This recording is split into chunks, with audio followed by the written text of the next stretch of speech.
Hi, I'm Alison Dean, and this is The Concert Experience with Ricky Rebel. You're tuning in to the online broadcast network, AFTERBUZZ TV. Over 20 million weekly downloads in over 150 countries, and your number one source for after-show entertainment.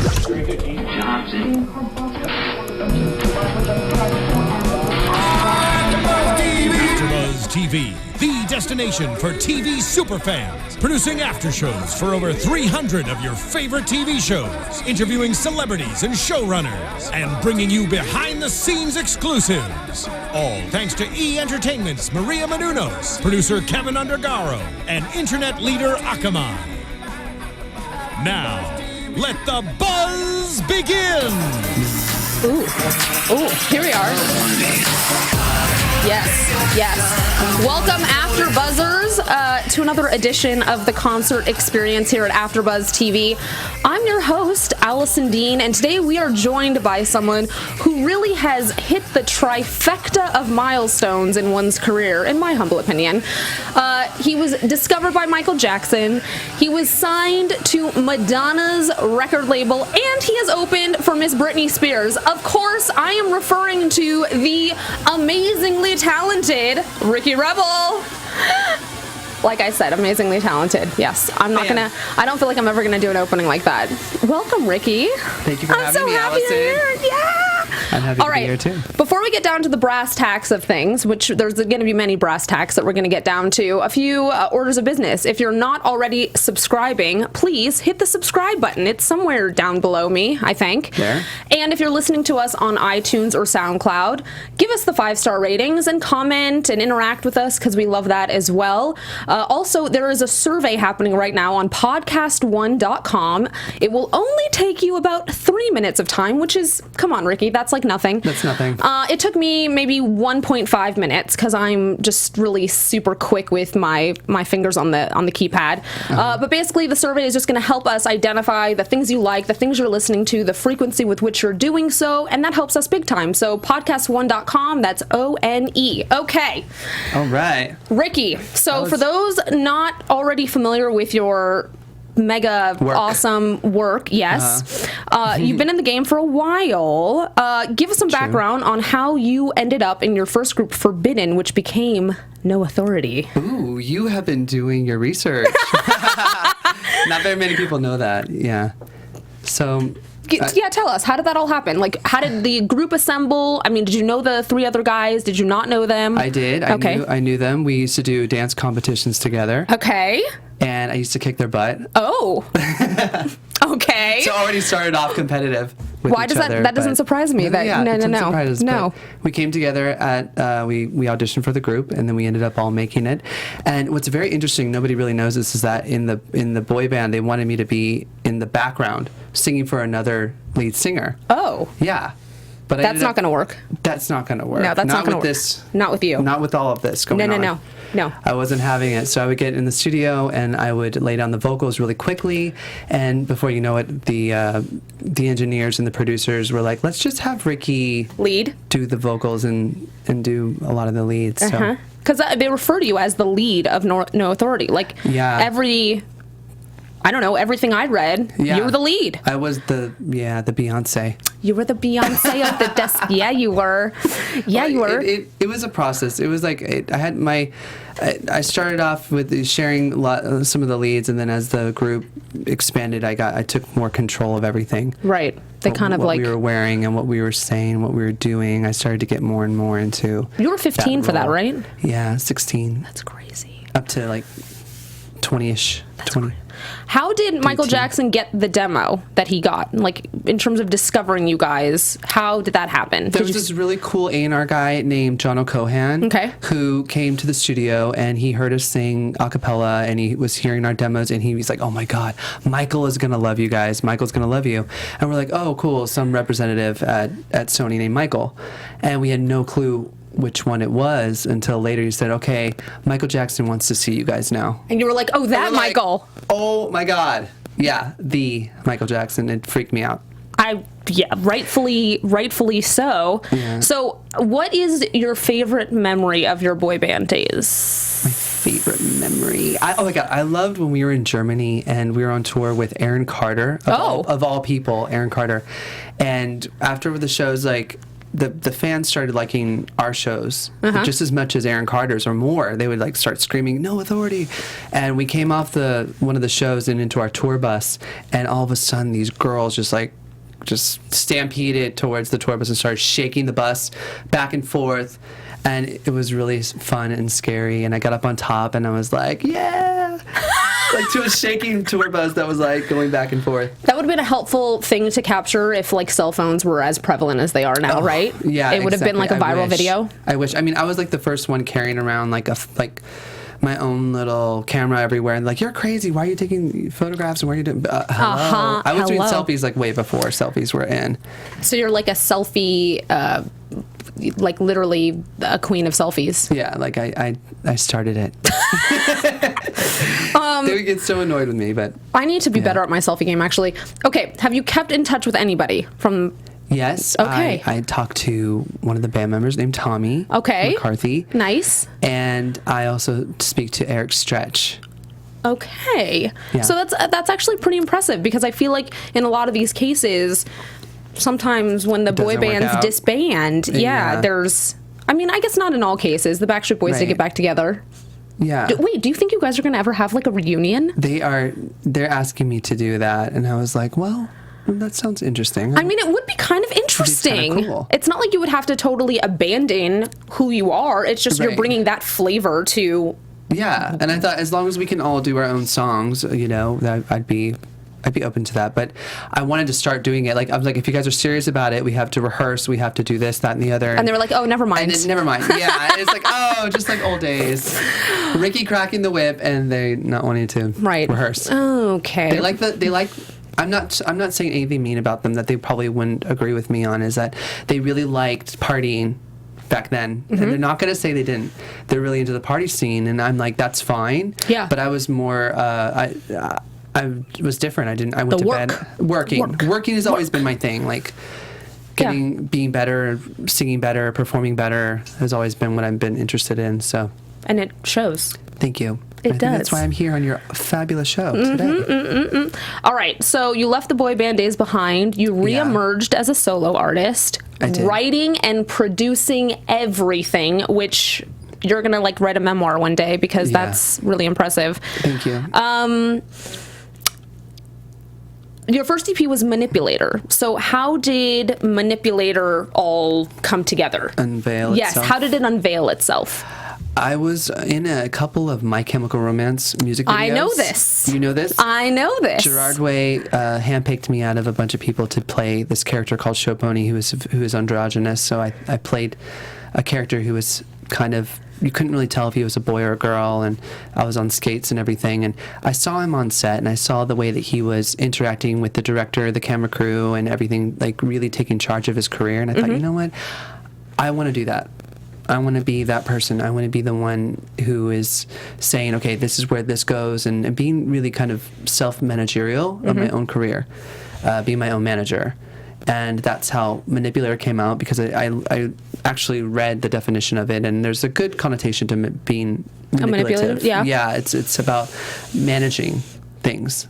And kind of managing your destiny in a way. Yeah, because manipulating my own destiny. Yeah. And that's why I came up with that. Sometimes it's better to take control of all your stuff as opposed to relying on other people to do it for you. Amen. Right? Amen, sister. I mean, if you can. Some people, it's not inherently easy for them, and they need other people. But if you're someone, I kind of can understand how what you're saying, because I tend to be, I think, of a similar regard.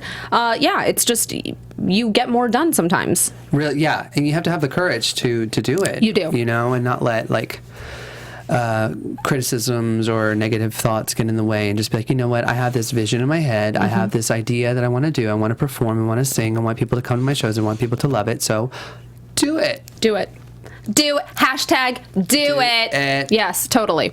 So, okay. How has it been so thus far navigating the whole biz as a solo artist, from gaining having the success that you had as a teen into your early 20s, and then to kind of just have to go on it by yourself What's that been like? It's been rough. Allison, it's been rough. No, really. I mean, it's been, I've had to learn a lot of things. I never really, the label used to take care of that when I was signed to Sony and Maverick. They used to take care of all those things for us.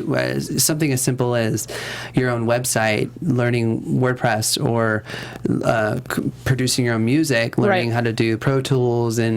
But when I think about it now, I think about how cool it is that I actually do have control over all those elements now. And now it's one of those things where, hey, Ricky, do you want this photograph? No, I want this photograph. And you know what? Let me just handle that. Let me make the flyer and we'll be all good. Or I'll produce this song. You want a song like this for something? I can produce that, and I can do that for the show or whatever. So, okay, do you feel like, though, like, let's say you just get the craziest offer from a major label. Right. Do you feel as though you would be able to walk back into that and say, like, kind of relinquish some of that control? Or do you feel like you would go into it saying, I'll do this, but A, B, C, D, and E? I picked that option right there. Yes, I'll do this, but there are a bunch of stipulations to that. Yeah, because I just think, especially in today's music, I don't know, the whole spectrum of music, unless you're one of these really A players, that a record label really puts their money behind, you know, a lot of people I think are more in your camp where they really have to navigate it kind of on their own and being their own show pony. Yep, being your own boss. Yeah. I mean, so and it's fun. It's fun. I like hiring people. I love hiring the directors and the people who make music videos for me, and having a say in what happens in the video and whatnot. And I love my band. Yeah. Talk about your band a little bit. I love them. They're so cool. I have a electronic violinist who is a Grammy award-winning violinist, Alison Montes. Great name. We love her. She's my twinsy. Mm-hmm. And I got T Keys, who's on synths. I've got a drummer named Robert Platts, who's amazing. Colorado Pesinado, who's in Japan at the moment. It's coming back soon. I've got bass player Harley Dugan, a friend of mine named Jonathan Fairchild on backing vocals, and it's just and Mallory Butcher, a dancer. So, I mean, it's just, we're called the Rebel. Tribe. It's a tribe now. It's like a real rebel mafia.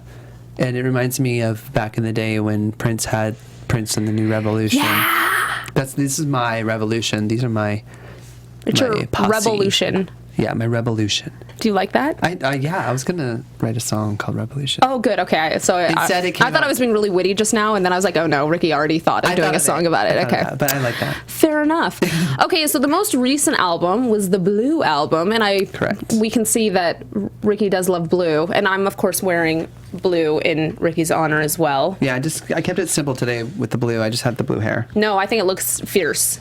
It looks so fierce. You do blue like nobody does blue. Thank you. It's true. Blue is a complex color. Complex. Yeah. Lots of meanings, right? I think so. I mean, I love blue because of the fluidity of it. Mm-hmm. And I find blue to be very calming. Serene. Yeah. But then it's fierce, too, because, you know, you think of blue, you think of the ocean, and that's like, you know, a bottomless pit of... despair. Well, it could be. It could be, or it could be a bottomless pit of wonderment. I mean, depends on, I guess, how you're... Down there, right? A whole new world. Yes, Ariel. Come on. Speaking my language. Okay.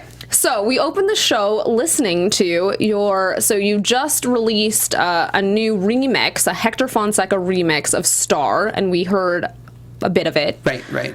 Which I freaking love that song. I loved the one that was on the album though too. You like the original? Thank you. I really do. I like both. But how did the collaboration come together with Hector and you? He got a hold of the Blue album and he said, I love your voice. And that was the first thing he said. I love your voice. And I love what you stand for. Okay. As far as like the androgyny and being kind of like open about everything that I am. Mm-hmm. There's a lot going on with me, but I'm very open about who I am and what I like and what I don't like, and etc. And he was into that, and he said there should be more guys like you out there. And I said I agree. So let's work together. And he's like, okay, cool. So he got on it and he produced the Star package for me and released it on his record label, Audio Foreplay Records. I love it. Is he going to do another remix of another song? He is going to be heading this new project I'm working on, the Savior remix package. Okay. Yes. Okay. That's my next I think we have a little single. bit of the Savior song. We can play a little tidbit of it for everyone if they haven't already heard. It's not going to be the remix, though. Yeah, this is my version. Ooh. I know, it's like an interlude. Yeah. Right? I'm going to do what you're doing. With the hand. Not as good as you, though.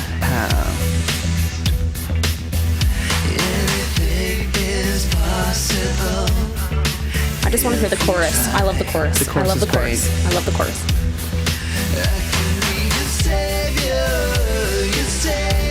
Right? Yeah. It's so good. It really is so good. Anyway, everyone buy the album because it's really fun and good. All right. Handography. I do have to ask because I did watch the remix of Star, the music video, and you're giving me some fierce Madonna voguing in that video. Yes. Am I right? Yes. So can you maybe chair dance a little bit of some of the moves? Yeah, well, there's like the arm movements. You go here, here, yes, here, here, here, okay, here. Then you go 1, 2, 3, hit 4, 5, 6, 7, hit 8, 1 and a 2 and a 3 and a 4, and pose 6, 7, hit 8. I can do the pose right now in my chair. I mean, it can be any pose. That's what's cool about Vogue. It's just like you can. That was like my favorite song growing up. I loved it. I loved it. Is like the best ever. Very masculine. It could be very feminine. It depends. It could be very like femme, or it could be like tut strong ka. So it's very me.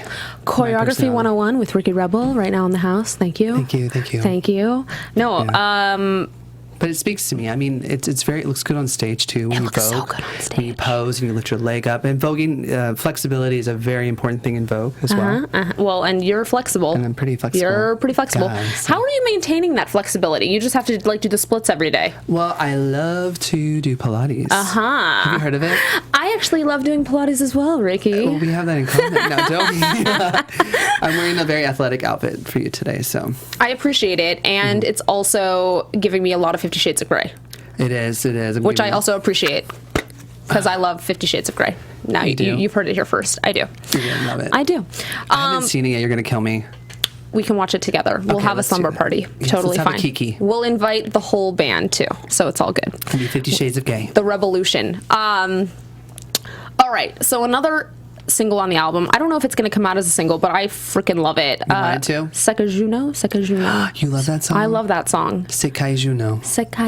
So tell me about that. Yes. Around the world. I want to know, what does it mean? Everything. Because the influences are so different from all the other songs on the album. Right. And I love it. Oh my God. When we perform that, there's like this like vibe that goes across the Everyone's audience. mesmerized. Yeah, they're just like, wow. Yeah, it's called Around the World, and I have this thing for Japanese culture and wanting to perform in Japan and tour in Japan. So it's just kind of like my love letter to them and saying that I'm coming to you. I'm coming, Japan. We are going to come one day and join. So you haven't been there yet? I haven't been there yet, and it's just I want to go so bad. I want to go. What I really want to do is travel around the world. That's one of the main reasons. I'm a Sagittarian, so I want to travel the world. I want to perform everywhere. So that's me just putting it out there and kind of like pre looking into the future and how I'm going to feel about leaving certain people in my life and how I'm going to reconcile that already. I'm reconciling that in my mind before it actually happens, because I've done this before. Right. I have been on tour before. I have toured the world, and I know there's extreme loneliness, and so that song is just kind of like preemptive, like making peace with that before it happens. Like the mental preparedness that you're going to need. And that no matter where I go, I'm still going to love this person. I'm still going to miss the person, and they're coming with me, even if they're not there. Okay, right. Okay. And also, no matter where I go, I'm always going to feel like me. You know, sometimes we think like, oh, well, if I accomplish this and I move here, if I do this and go there and go, it's like, I'll feel different about who I am. Right. But at the end of the day, it's like, we are who we are. And if you're not totally embracing all of that, there's going to be a lot of struggle. I agree with you. And that's what it's about. Wow, it's deep. It's deep. I love it though. It's like I the ocean. do. I mean, okay, so when you say, if you go and travel the world, you'll have to leave people. You're not saying leave them forever. It's just leaving their physical space for an undetermined amount of time, or sometimes a determined amount of time if it's a tour. And that's okay. Yeah. It's hard, but there's Skype now. There is Skype. That's the great thing. So I'll have there's Skype to be and with there's my loved ones. Gifts that you can send one another. It's a different time than it was when, there you go. doing it with Maverick and, it's different. And Britney Spears. I mean, we didn't have Skype. You can reach out and touch someone almost. Yeah. I think I'm gonna really enjoy it this time around. I mean, it's almost hard to not be connected. I mean, being connected is the easiest thing in a way. I see. Because we have it everywhere now. I mean, we go to bed and our phone is here and our computer's next to us. And, Instagram, you know what I mean? Everything. It's just right there. Yeah. I mean, physical presence, obviously. It's like the energy you get when someone's next to you. I get it. And you know what else it was about, too? I forgot to mention this. It was about a breakup. So the song around the world. Okay. Yeah, the character, he wants to go around the world to escape the pain that he's feeling from the breakup. Ooh. That's what the song is about too. Like Eat, Pray, Love. Yeah. Did you see that movie? No.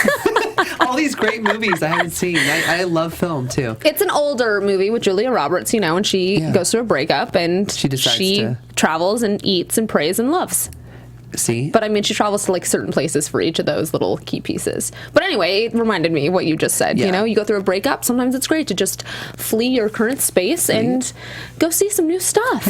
And be inspired. New people, new trends. That's what I really wanted more than anything in the world. I think you nailed it. Like new people and new customs and new food and everything. I want to experience that. Well, especially living in LA. I grew up here. You're from here. Yep. Mm-hmm. Which were unicorns in that regard. Yeah, very rare, right? Right. Yeah. But so I think because we've both grown up here, it's that much more important to go out and see the world and interact with other cultures and just kind of, LA is a bubble in a lot of ways. So you have to, it's a humbling thing to leave the space that you know. And I think when you're an artist especially, there's a layer of just inspiration that happens everywhere. Right. Yeah. Yeah. I mean, and I hear that in your songs. I mean, obviously traveling is something that really lends itself to your music. Yes. I'm very inspired by it. You are. I'm so saggy that way. You're so saggy. I'm a Cancer. What do you have to say about that?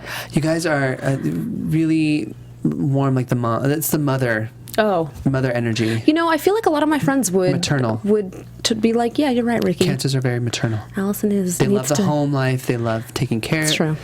And they're also like the crabs. They have a really hard shell on the outside, but inside they're soft and mushy. A little mushy, yeah. I don't know if I should have said that. All right, so a bit of a segue. Okay. Representing the gay community in a strong and positive way is really important to you. Very much so. In an interview with Music Times, you mentioned the phrase, the new alpha. Correct. Explain what that is. The new alpha. I'm actually working on a new record. It's going to be called The New Alpha.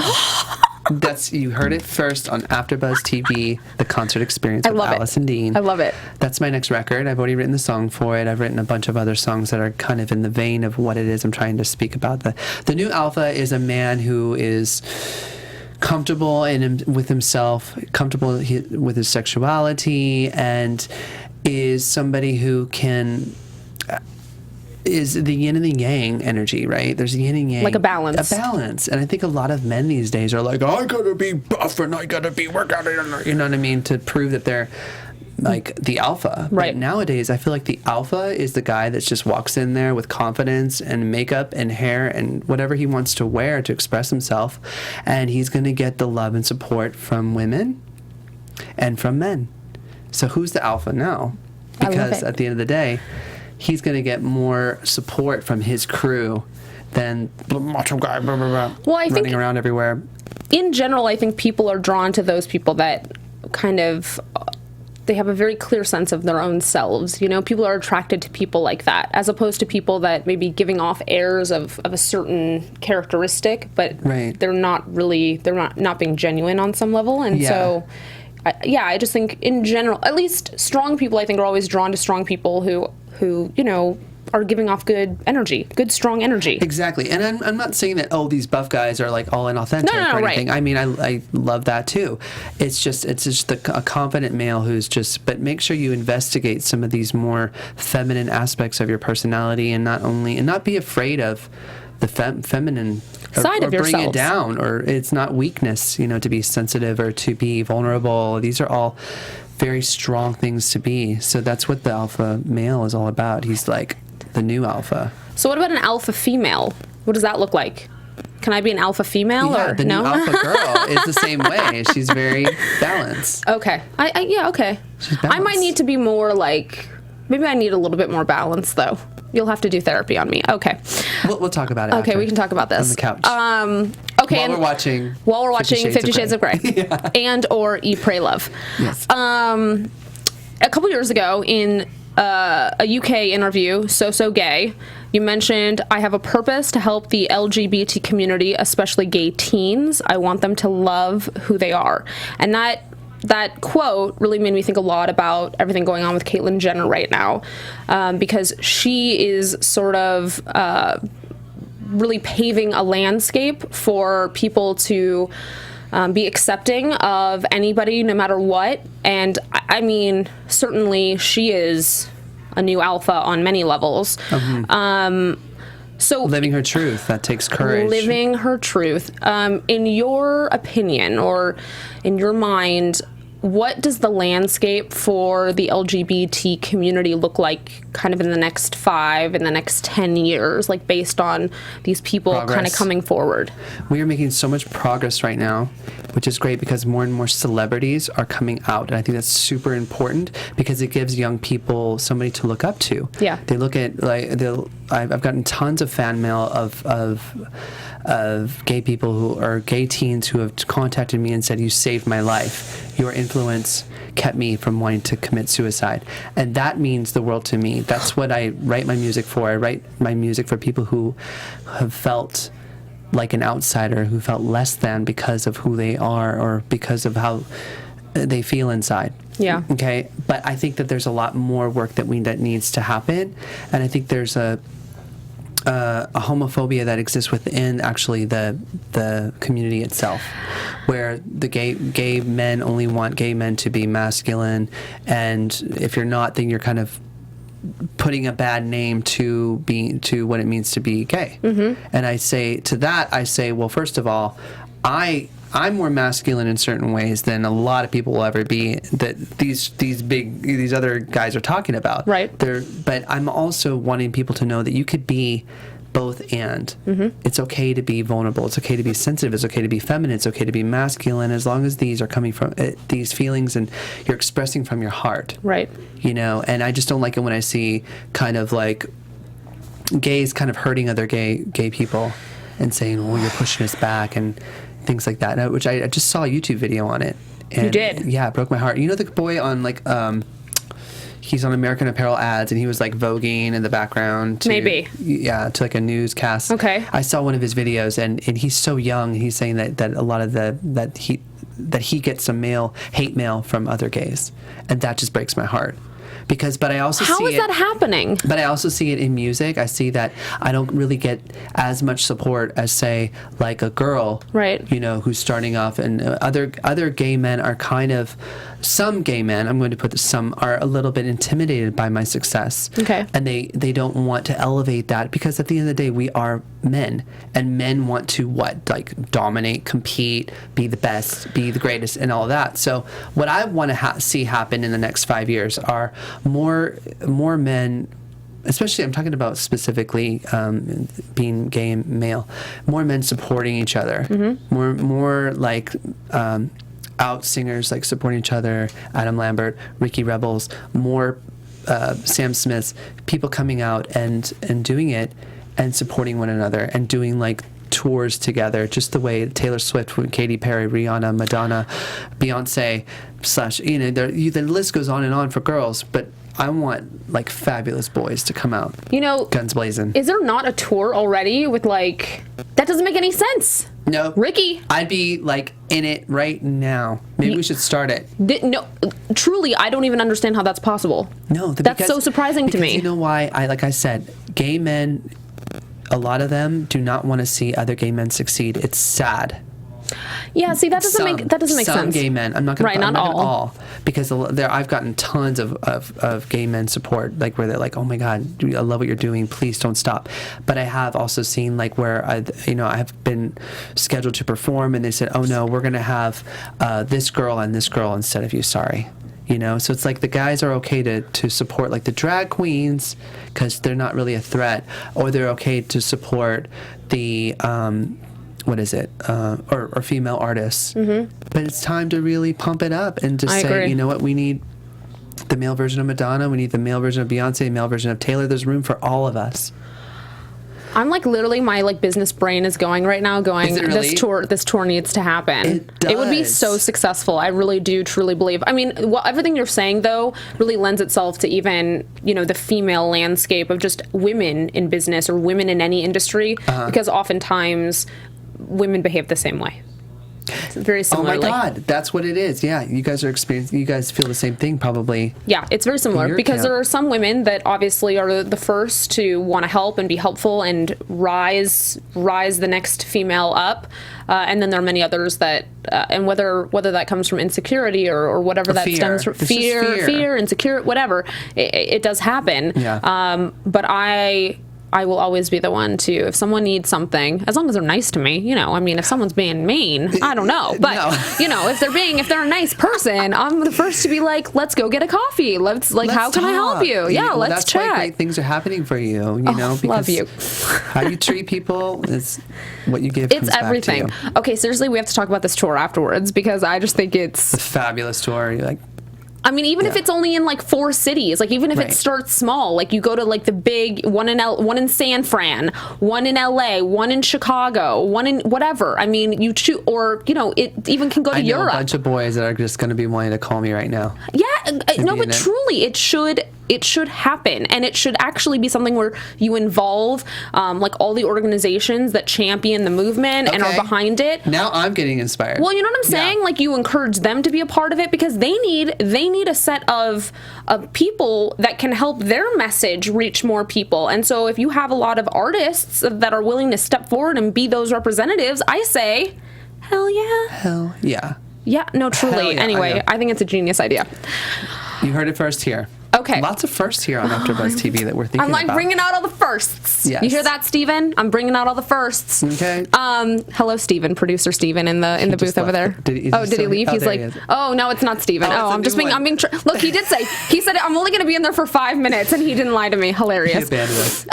All right. So as everyone can tell, you love your fashion. I do. You do. Now I'm segueing again. We're going from but then again on tour you're gonna you would step out in some fierce fashion. So I guess it totally does. It's an appropriate segue. Yeah. It's a major focal point. You want to go see a Ricky Rebel show to see what he's going to sport because it's going to be fierce. And also, if you look at like any of his album artwork, which he styled the whole thing, did all the costuming, it is like, it'll blow your mind. You have become an Us Weekly fashion contributor, which I think is pretty epic. How did that happen? Thanks to my PR agent. Oh, thanks to your PR agent. Chrome PR. Oh, we love her. Very good, Chrome PR. Shout out to Lee Renji. I mean, has that helped in any way? Have you been getting any? What has come from that? Just people just wanting to talk to me about fashion, and people reaching out to me that love Us Weekly. They're coming and they're following me on my Instagrams and on my Facebook, etc. I did ask you if I should wear my kimono thing or not because I totally gave you the thumbs up for the kimono. He said, "Nope, rock the kimono thing." Rock the kimono. I'm very sharp too. My mom will tell you she'll be like, what's wrong with this outfit, or what should I do? You're like that. Just cinch it. Call it a day. I feel like I should just very quick. Skype you for any outfit I have. Really quick. I don't like it when people are like, I don't know. Well, put this on or put this on. I'm just like, no. Yes. Go. Yes. We're done. That's what I like. We Time. Don't think about it. Efficiency. Let's go. We got things to do. I wish people would do that with me. Oh, really? Why? How long did it take you to get ready? Well, for me, it depends. sometimes I have it in my head already what I want to do with you, and then sometimes just like I have nothing to wear, and I'm just throwing clothes, just throwing. Been there. Like, I just want to. Why isn't it working? Yeah. Just want to be naked or something. It'd be so much easier. It'd be simpler. It'd be simpler. Do you watch the show Dating Naked? Have you seen that show? I saw like one episode. One of my friends was in it. No. Okay, we'll talk about that after. Hilarious. Okay, so do you think maybe with all this fashion stuff, eventually you would want like your own fashion line? Oh, heck yes. Okay. Hell yes. Like, would it be like a tour like fashion line where Lenny Kravitz would be wearing that stuff, or would it be like an everyday fashion line that I could get at Target or something? Well, we're gonna have to think business-wise. It's gonna be for everybody. Okay, so Target it is. And then maybe because you're best friends. Pieces. Yeah, we'll do like couture pieces for Lenny. Things. For Lenny. Right. For Lenny. And then for David Bowie. Else, we'll think of like really good, even good fitness stuff too, because I'm really into fitness as well. I love that. So I want to make like DVD videos, Pilates videos. I'm going to totally be in that video. With the fashion. You're in it, of course. I'm casting you in it. Yay! I have plans, people. I want to be the gay Bill Gates. No, the gay Donald Trump. Oh, okay. So actually, you and I both then need to be on Celebrity Apprentice at some point. I would love to be on that show. I would love as well. Kill. That'd be crazy scary though.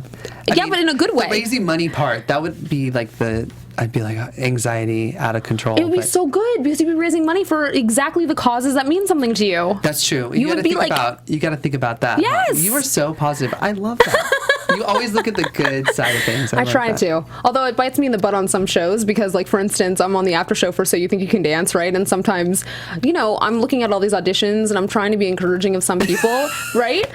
And, like, then the comments on YouTube will be like, Alison, you really need to be more honest. Like, not everyone is. And I'm like...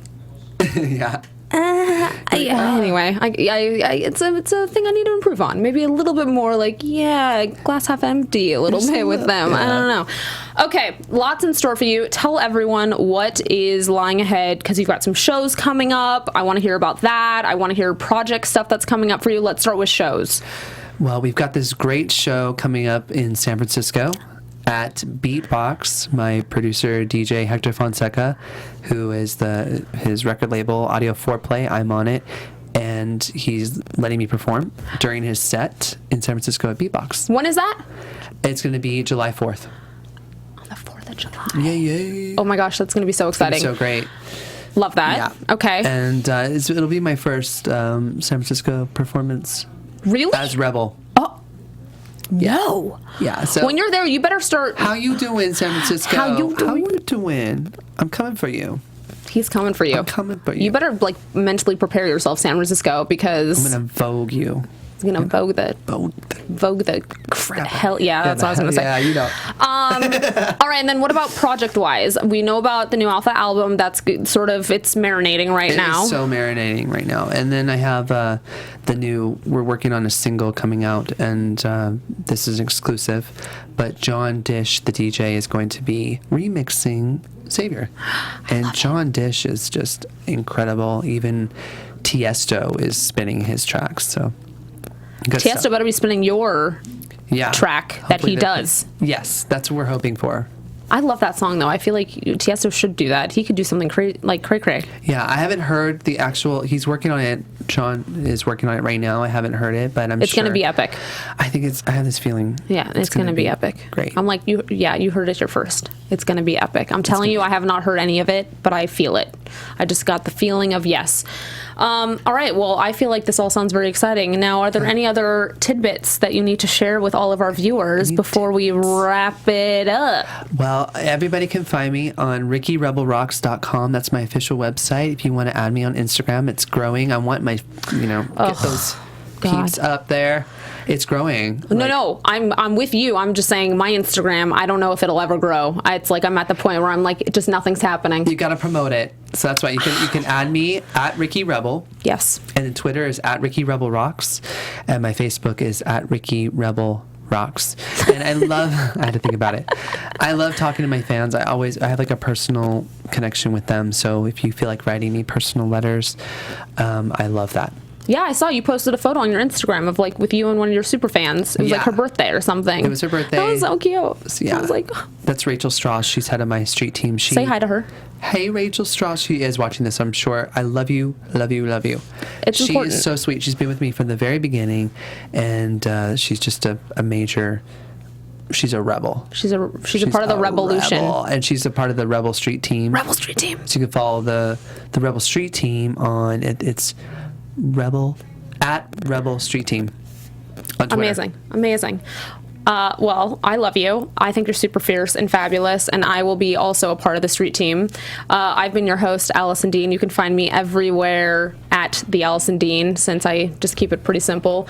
I also have a YouTube show called Winos and Onesies, which is a hoot, and maybe Ricky will join us on there. I would love that. We'll get him in a onesie, any kind that he wants. Anyway, thank you for watching the concert experience, and we'll see everyone soon. Ciao. Ciao, baby. From executive producers Maria Menounos, Kevin Undergaro, Phil Svitek, and the entire AfterBuzz TV staff, we would like to thank you for listening to the AfterBuzz TV network. To watch or listen to other after shows and post comments or questions, be sure to visit AfterBuzzTV.com. I'm Sir Richard Wentworth, and this has been a presentation of AfterBuzz TV. The views expressed herein are those of the hosts only and do not necessarily reflect the views of AfterBuzz TV or its owners or principals.